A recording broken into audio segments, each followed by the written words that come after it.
We're coming to you with some major breaking news. A deadly explosion at a historic landmark has put India's capital, Delhi, on its highest possible alert.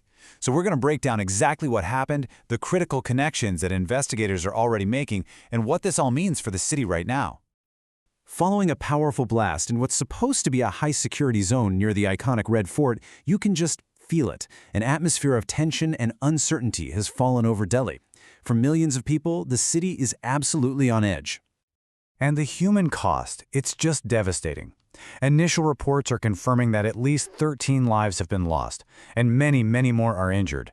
It's a really stark reminder of the gravity of what's unfolding. Okay, so what do we actually know for sure so far? Let's break down the official reports and get to the facts. We're going to start at the epicenter of this event, the explosion itself, which struck a really symbolic and incredibly busy part of the city.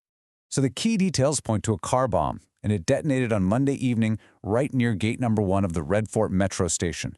But here's the crucial part, the detail that investigators are really focusing on. They don't think this was the intended target. The leading theory is that the device may have exploded accidentally while it was being moved. Right, but this explosion didn't just happen in a vacuum. To really understand the full picture, we have to look at what happened just hours before the blast. And this is where the pieces really start to connect. Just hours before the blast, over in the nearby city of Faridabad, authorities busted what they're calling a white-collar terror cell linked to Jaish-e-Mohammed. Now think about that term, white-collar. It suggests educated professionals may have been involved. They seized a huge cache of explosives. Then just a few hours later, the car bomb goes off in Delhi. Investigators are saying there is no way this timing is a coincidence. So because of that very likely terror link, the case has been handed over to India's top counter-terrorist task force, the National Investigation Agency, or NIA. When they get involved, you know just how seriously this is being taken at the very highest levels. And the official response is moving, and moving quickly. The Delhi police have already filed a case under 2 really powerful laws. The Explosives Act, of course, and also the UAPA, which is the country's main anti-terror law. That act gives investigators some serious power to detain suspects and pursue leads.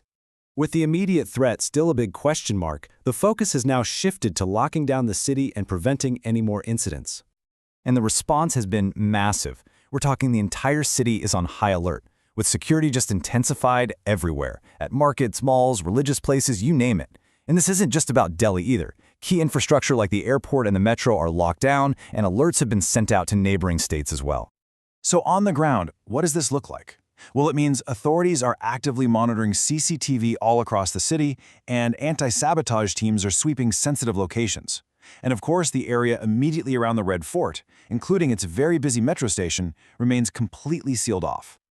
So, amidst all this, you might be asking yourself, what is the official guidance for the public? What are we supposed to do? Authorities are making a direct appeal for public cooperation. The single most important thing residents can do right now is report anything or anyone that seems out of place to the police by dialing 112. Public vigilance is now a key part of the city's security. With so much happening and so much information flying around, what is the one core message that authorities want everyone to hear and remember?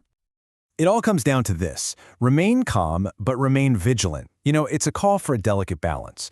Panic doesn't help anyone, but in the current climate, complacency is just dangerous. The key is to go about your business, but with a heightened sense of awareness of your surroundings. And that really is the bottom line.